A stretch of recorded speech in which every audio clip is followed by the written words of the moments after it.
creating conversation.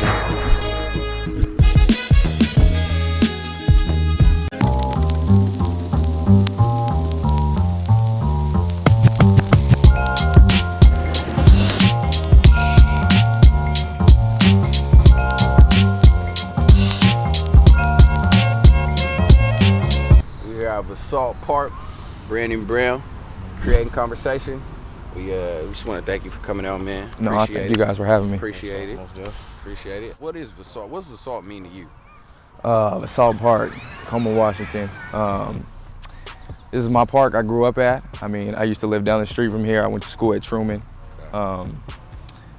Tons of pickup games here, tons of games coming down here, not getting picked up, being too small or not good enough, and being the kid on the far side of the court who was watching everybody play and just shooting by myself. And so, I mean, I have lots of memories here of being that kid. You said they didn't pick you, bro? Yeah, man. I used to be. Yeah. I am still pretty small, but I was probably like 5'5", 5'4" in high school. Didn't hit a growth spurt till late, and so hanging from the pull-up bar trying to grow, man, it was a trip. But yeah, man, I was the one who was too small or not good enough, and so I wasn't getting picked up, and it was hurting me. And so it kind of, the chip on my shoulder started to grow at that age. 07, Wilson. It was a two-man crew. it was a two-man crew for real. Me and Shed. I was at being the only two people that could really, you know what I'm saying, create and basically being the whole team. How'd y'all? Man, it was tough. High school was a rocky road for me basketball-wise. I mean, came in with my boy from middle school, Shed. We came in together, and then he ended up playing varsity, and I played a lower team, and it was just kind of like, damn. I gotta wake up. I gotta take my game to the next level if I want to play up there with my boy. And so I got to the point where I was playing varsity, and it was tough. We were unmanned, two guys trying to take on the whole Narrows League, and we hit a lot of obstacles and ran into a lot of walls, and that was definitely an opportunity for me to grow as well. Why didn't you leave? You know, in the era that we live in, everybody was transferring, you know what I'm saying? You could go here, you could go here. No joke, my freshman year, I didn't make varsity. It wasn't a big deal to me. It was like, okay.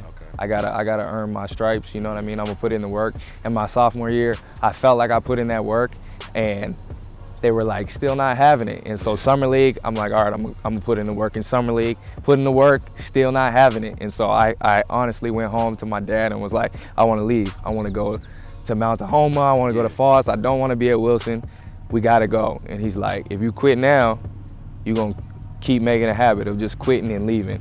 He was like, tough it out. You chose Wilson, now you gotta stay there for 4 years. That mentorship a lot of people lack. Wherever you go, you're gonna have to compete. I mean, in your head, you can build up this fantasy of, I'm gonna go somewhere and they're gonna tell me I can be the king here, but do you really want that? Do you want somewhere to go where you aren't pushed and aren't forced to work for a goal? You're just giving everything. And so, I mean, I think that's a big part of growth, is having to work for something and not just be giving it right to you. Where'd you go after high school? College. So, like I said, me, Shed, we was in middle school together since 6th grade. We went to Wilson together, and then we were like, all right, let's keep it going. Let's go to college, same school. And so we had a lot of junior colleges around here. I had a couple of D3 schools talking to me, and I kind of just made the choice that I want to have an opportunity to play on a bigger stage than Division III basketball. And so this is coming out of high school. This is your thought process? Right, this is my thought process coming out of high school. And so I decided that community college was the best route. I would take a year or two to take my talents to a higher level, maybe get my education up at a cheaper rate than one of these big schools, and then maybe prepare myself more mature-wise, just growth mentally, physically for the next level, and put myself in a better opportunity to get a higher school recruiting me. Something you don't really hear often from somebody, you know, fresh in high school. And so I was weighing a lot of options, man. I went through the whole thing of maybe I should just apply at schools and just go to school and do this thing for fun. And I kind of was like, back to the same thing, talking to my pops, is like, if you really, really want something, why should you conform and just kind of put it to the side, go after it?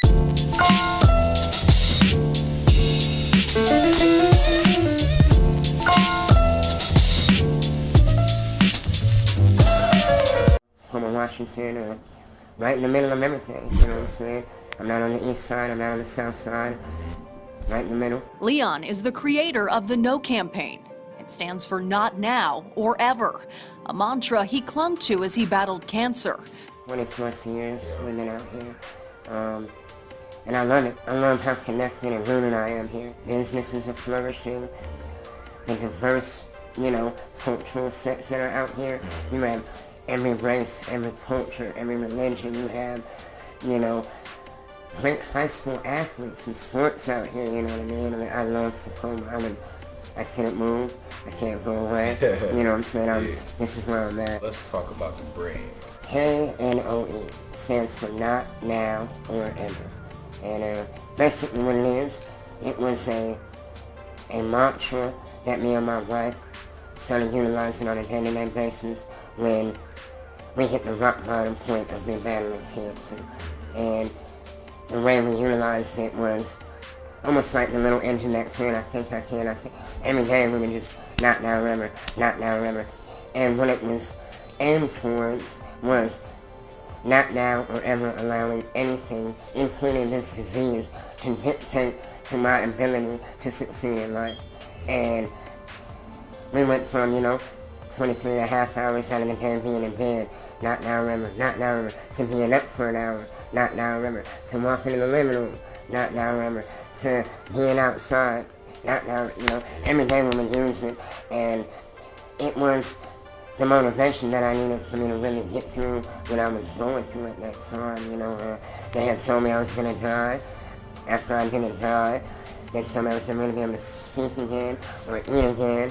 And we just really had a lot of things that were kind of stacked against us, and we just used that phrase to combat all the negative energy that was coming in at those moments. Everybody talks about their wife, like, I have the greatest wife. Like, I legitimately have the most incredible woman I could have ever imagined, and she's a massive blessing in my lifetime, and I appreciate her more than I've ever been able to tell her. When you hear the word cancer, what do you think?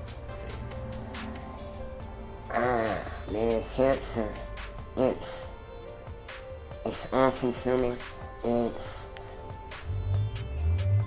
indiscriminate, it matters not young, old, white, black, religious, not rich, poor, it doesn't matter, and it affects so many people, and it's such a horrible disease that I can't tell you one person who isn't directly or indirectly affected by the disease. Whether they themselves have it, a close relative or a friend, everybody knows somebody that has either had it, passed from it, or is fighting the fight right now. Clearly, it shrunk my neck, muscle, and tissue. It broke them all up. It killed my salivary glands. My nose was completely destroyed. It melted shut, so I didn't have any nasal passage anymore. It's altered my voice. He says, I'm more than a meme. I'm a father, husband, survivor, mentor, community advocate, and positive motivational speaker. Proud to have endured and conquered everything I have. What a stand-up guy. I'm that meme. I'm the man behind that meme. I understand what I've been through and why I have the appearance that I have. So to me, it's not funny. To my mama, it's not funny. My daddy, my wife, people that know me, it's not funny. So I was embarrassed. I was mad, of course. And then after all of that, I felt it necessary for me to take a stand and not rant, not attack, not, I felt like I needed to put the facts out there. I needed to present myself how I need to be presented, represent myself how I need to be represented. I can't be mad at someone for doing something that they don't know anything about.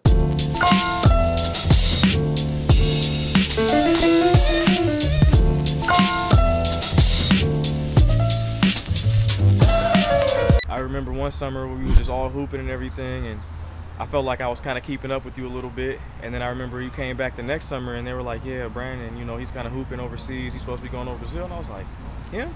I've been keeping up with him a little bit in basketball. You know, I ain't no scrub or nothing like that, but I was like, you know, maybe I can go hoop overseas and everything. Man, as soon as we get in that first game, no, man, he started jacking up them threes, jacking up those shots, man. I was like, okay, he might be up there. He might be. Finished college. I was a 2-time first-team All-American, 2-time Conference Player of the Year. Hired an agent right out. Signed with a team in Australia. Came home for a little bit, and then signed with a team in Brazil. And I mean, in between all that was, I don't know, countless hours in the gym, shooting machines, with a trainer, by myself, with friends, just putting in work. I mean, there's always something you can do. It's always something you can work on. You're never too good, you know what I mean? You never heard nobody saying he's too good. And so I just felt like if I want to take my game to the next level as a professional, I can't be the same player I was in college. I was putting the hours in, and I mean, I enjoyed it. It wasn't something I didn't feel like I was like, I got to go to the gym again. It was like, I want to go to the gym again. When you get some success like that, it's like you could either be content with it. For sure. Boom, I'm the man, get cocky a little bit. Or you could see the success and then see the light ahead, like, okay, I'm doing this. I've been working hard to get here. I'm here. Now what can I do to keep improving? When was the first time where you're like, oh, my game's at a different level? Like, you know what I'm saying? It went from. Oh man, I would say my redshirt year. Honestly, my redshirt year, I was consumed by. This isn't a year off. This is not a break. This is a year for you to take advantage of being smaller, being younger, because I graduated high school at 17. And so it gave me a chance to grow. And so I was like consumed by the fact of you have a year to just train and get better. And next year you'll be a sophomore again. You had the mental aspect down. You know what I'm saying? To really take the red shirt chip, you know, and put it in a positive light and really get better. Some people could have took that, you know what I'm saying, crawled up into a ball, right, got in their feelings. Right. Nah, if your mental was in the right place, you were able to feed off that and be great because of it. You know what I'm saying? That's the thing we want to really get at when we're talking to the kids, when we're talking to anybody who wants to follow in our footsteps. It's like complete opposite of what you're used to hearing. You know what I'm saying? You could be the most athletic person in the world. If you don't have the mental capacity to really, really want something for yourself, right? You know what I'm saying? Then all that athleticism, everything, all the talent, it doesn't mean anything. Exactly. You know Highline, Montana, Australia. Yeah. So that's Tacoma, or nah, but you know what I'm saying? The western part of the state. Right. To Montana, that was just totally different. Yeah. To Australia, which is even totally different. Right. Than that. How was it? Did you get homesick? I didn't get homesick. Montana kind of molded me into that. Being 10 hours away was, okay, I can't just go home. And so I was able to be fine being away from my family, especially with all this technology, you know what I mean? And so, yeah, Montana. And I had my goal set, and so I was prepared to go overseas and play. And so when I had my opportunity to go, I got on the flight, packed my bags, and went all in. And it was definitely adjustment, but at the same time, I was just enjoying the ride, man. I was like, I'm here, but at the same time, I had that same mentality and that same chip on my shoulder from when I was playing here to that same chip on my shoulder my redshirt year to going in as a sophomore in Montana, and then going over there and going, okay, I've made it, but you ain't really made it. Yeah. Now, show them that you can stay here and maintain being a professional, okay? If you can maintain being a professional, how can you stick out and be an elite professional? How is it playing Australia League competition, Brazil League competition to compare to when you were back here? For me, the biggest thing I noticed, players were just as fast as me and could move laterally just as quick as I could. And so the speed was what I had to adjust to, is that I'm not just blowing by people now. People are sticking with me. And with that comes learning new ways to be crafty and learning and improving your game even more. Like I said, I can't be the same player I was in college, or I'm not gonna be successful at this next level. And so, like I said, ran into some walls there and adjusted, and then took it to Brazil and hit the ground running in Brazil. Played in my first league in Brazil, played in the second league, and averaged 30.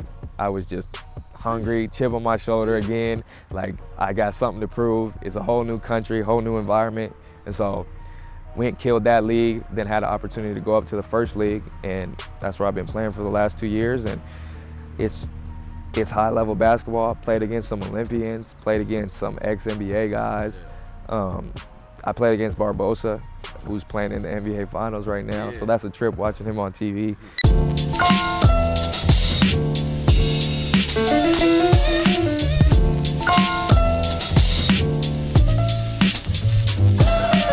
It's Creating Conversation, and we're here at Collab right now.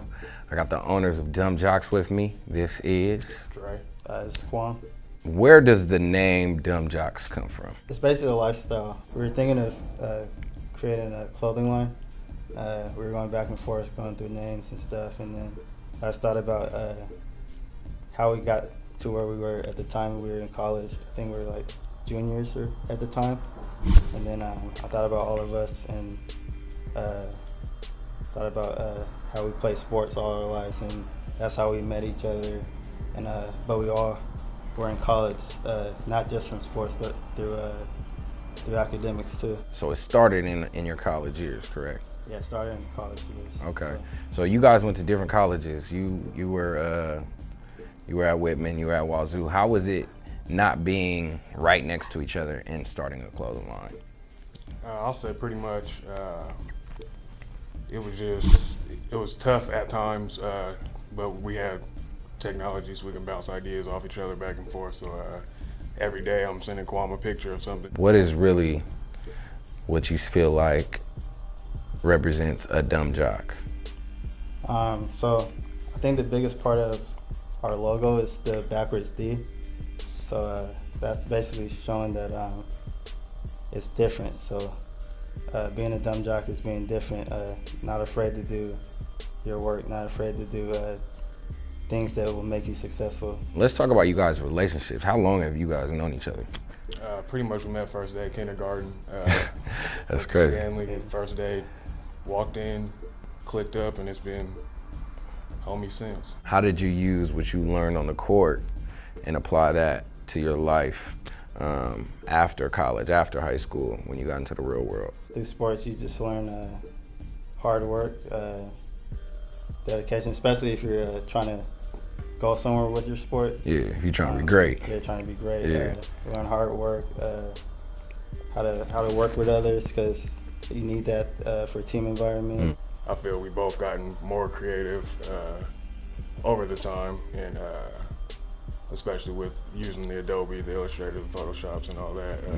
College helped us get that, but I feel like the two of us have bounced ideas off each other so much that we've learned almost more than I learned in school. So you invested your time into something that you really felt strongly about in graphic design, and learned on your own.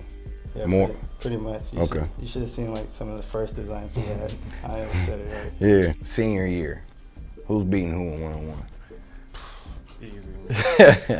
Who's the better basketball player in their prime, DeAndre or Kwame? Numbers don't lie. We known each other since grade school. We really got close middle school and high school, developed a brotherhood, and man, it's crazy to see that the progress that everybody's taking in their steps in life. Collab with the Dumb Jocks clothing line here, right in the background, and appreciate y'all coming out, man.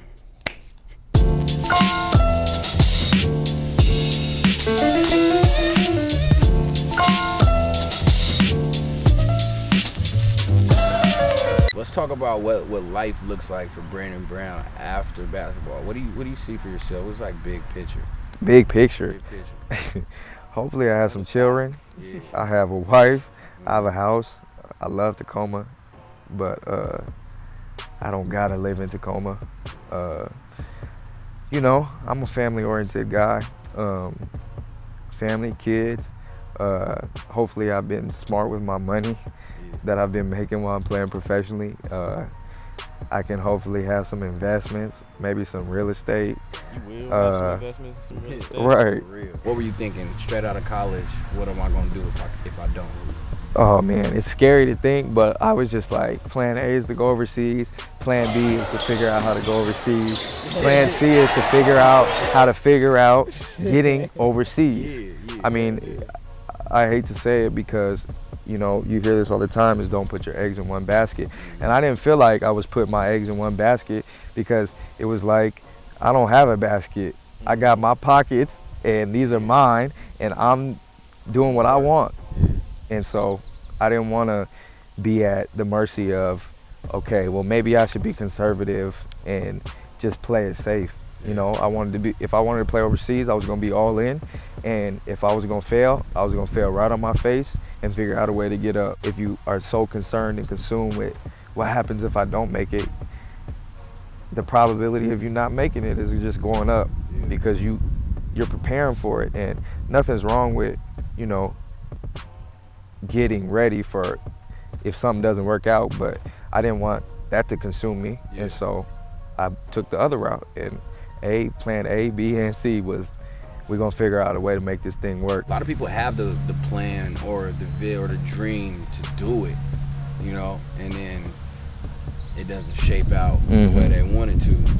You're living this journey, this dream right now. For sure. So what type of game, can you give to somebody that has that same passion? If you look in the mirror and say, you got however much money you got, will you put your money on yourself?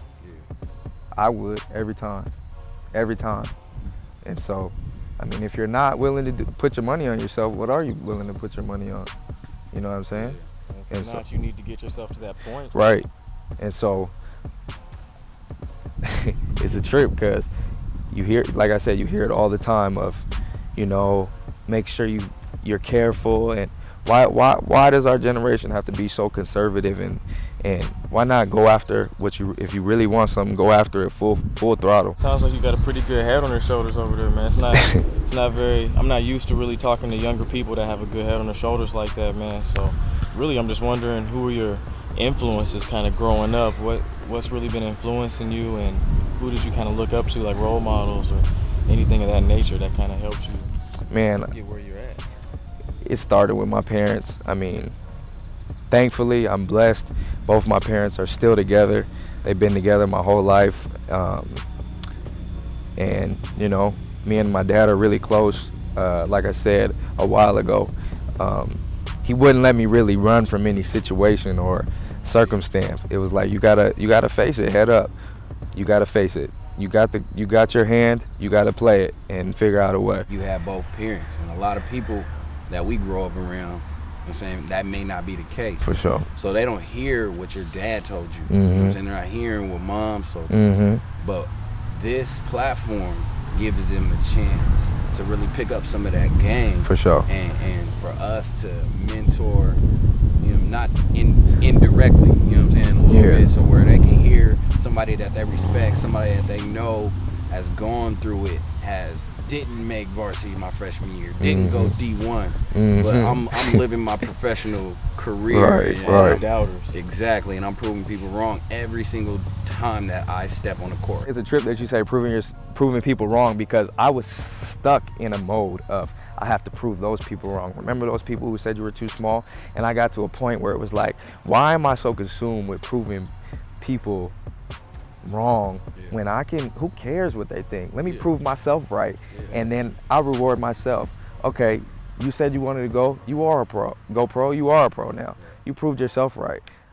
Like I said, I'll bet on myself. Why am I going around betting against other people's odds for me? Why does it matter? All that matters is the bet that I'm making on myself. Live your dream, like whatever you want to do. You know what I'm saying? I feel like that's a lot of people, they don't really find their passion, you know what I'm saying? Yeah, if it's not finding your passion, it's, you know, I feel like people are consumed by fear of not making it, or fear of, you know, coming up short, or fear of just not being all that they planned out. And it's okay. That's part of the learning process, I feel like. Right. We measure ourselves up to other people. Right. And I feel like sometimes, or a lot of times, that's not the best thing to do for us as people. Right. You found your passion early, right? You already knew I wanted to play professional basketball since you were here hooping, and they wouldn't put you on the squad. So once you find that passion, a person may not find that passion until their 20s, their 30s. They're, you know what I'm saying? They may not, you know, they may not find that. You were lucky enough to find it early and dedicate a lot of time and dedicate yourself and really bet on yourself to get to that position. I really found it my passion just a few months ago doing this. You know what I'm saying? So it's like people take steps and they like I was saying, they measure themselves up to other people, how their lives are going. But really, if you find that passion and put everything that you have into your that whole passion, being, man. Your whole being, everything that you have, man, you're gonna take lumps, you're gonna take bruises, but you'll be able to live and look yourself in the mirror. We just want to thank you for coming on, being a part of creating conversation. No, I appreciate it. We look forward to tracking your career. Hopefully we could take a trip to one of these countries one of these crazy countries. You know, and watch you play. Randomly bumping you in random places. Yeah, man. Hopefully somebody, you know, I can touch somebody who's younger and just have some type of impact. If it touches one person, if they feel it, then I'll be happy.